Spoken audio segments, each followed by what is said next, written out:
If you haven't been following the Afroman trial, you've been missing out on a lot.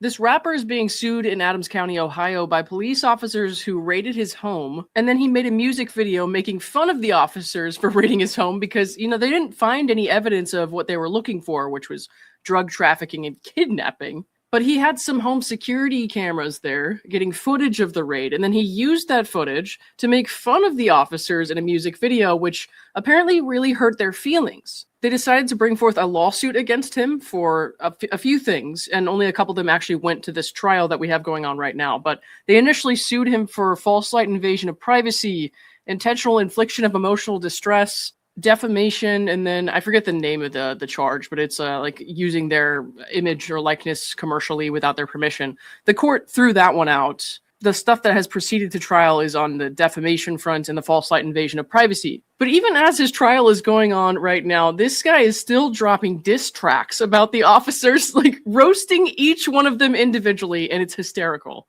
And here's just a clip from one of them where he's making fun of one of the officers. You ever remember seeing the basement? No, Did you ever see any cages? I didn't. Did you see any dungeons? No. Did you see any dragons? No. Did you see any cages? No.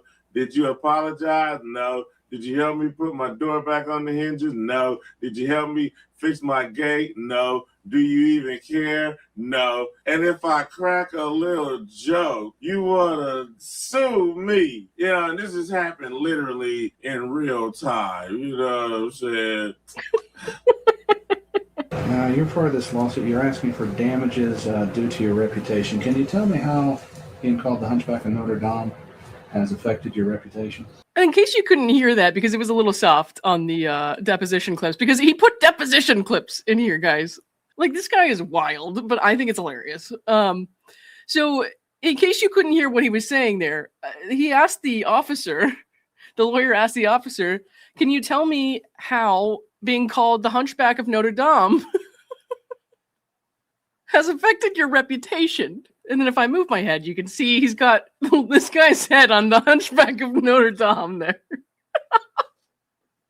And that was just one of them. Like, there's a bunch of diss tracks on here and a bunch of tracks related to this, but this all stemmed from this video right here called Lemon Pound Cake, where you can see this officer right here. He's got his gun drawn. Like, these people were walking around, and I'll explain the context of all this in a minute when I get done going through this stuff.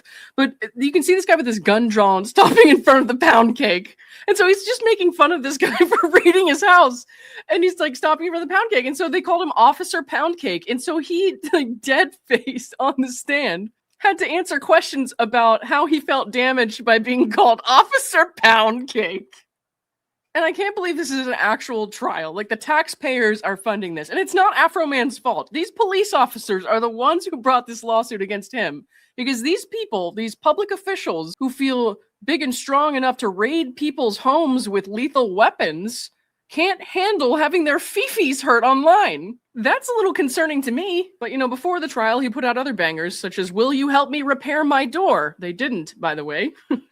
And another one of the most insane moments has been when one of the female officers who's suing him got up on the stand and cried while his diss track about her played in the background. And it was just bizarre. And I'm going to do a couple streams going over like the footage from the actual trial, but I just want to give a little bit of a background and some of the ridiculousness here for those who don't know what's going on. But this female officer, this is the video he made about her. He makes music videos about these officers. She's very upset because he mocked her by basically calling her a lesbian. And these officers are asking for 7 figures in damages. So to this lady, I would say, where the hell are my millions? And when I actually go through the trial footage with you guys, I will play this, obviously, but I'm not going to right now just for the sake of brevity. But this is that she was sitting there like crying while this Lick 'em Low Lisa song calling her a lesbian played in the background for 13 plus minutes.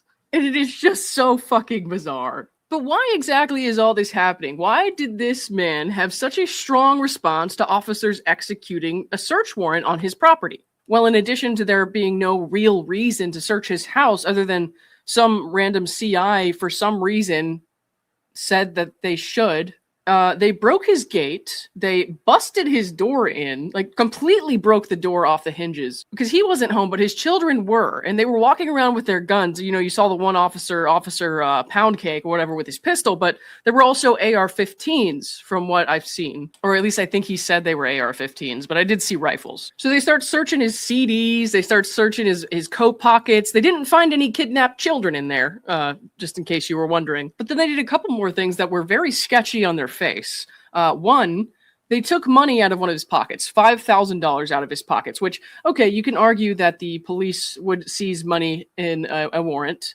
and we'll come back to that one in a second and explain why that's sketchy. Second, they turned off his home security cameras. Why did they need to turn off his home security cameras? So when they returned the property to him later on, they gave him back the money, but $400 was missing. And so the obvious conclusion there is an officer pocketed some of that money, because that is not unheard of. And hey, I'm not like a extremely anti-law enforcement person, but a lot of this stuff was really sketchy. And then they said, oh, they miscounted. And now at this trial, they're trying to like poke at this guy about saying that they stole his money, as if that's not what appears to have happened. Like if he hadn't gone back and asked for, you know, them to give him the rest of the money, they might not have admitted that. At least to my understanding, that's what's going on here. But I do know that they did admit to miscounting the money when they were confronted about it. And they did have to, actually, you know what? I don't know if they ever gave him the $400 back or not. And after the raid, he was left with $24,000 in damages on his property. And the police did not apologize or reimburse him at all for any damage done. And I think a lot of people don't realize that when the police come in, break your door down, or damage your property while executing a warrant and searching your house, there's a pretty good chance they're not going to pay for any damages. And that's really messed up, especially if you're not guilty of what they were searching you for. So he makes this video, Lemon Pound Cake, making fun of the raid footage with the intention of some of the profits from that music video being used to repair what they broke. And then they sued him. So while all this like very new bizarre stuff is happening during the trial, because he really did like start dropping these diss tracks, these individual diss tracks on the officers like within the last week or so, they sued him over next to nothing. And this is the worst case of the Streisand effect I have ever seen. These officers are absolutely fragile, and it's embarrassing. But it's also hysterical. So what I'll talk about later on when I go through some of the footage with you guys, the trial's still going on, but I will recap some of the stuff from the first couple days.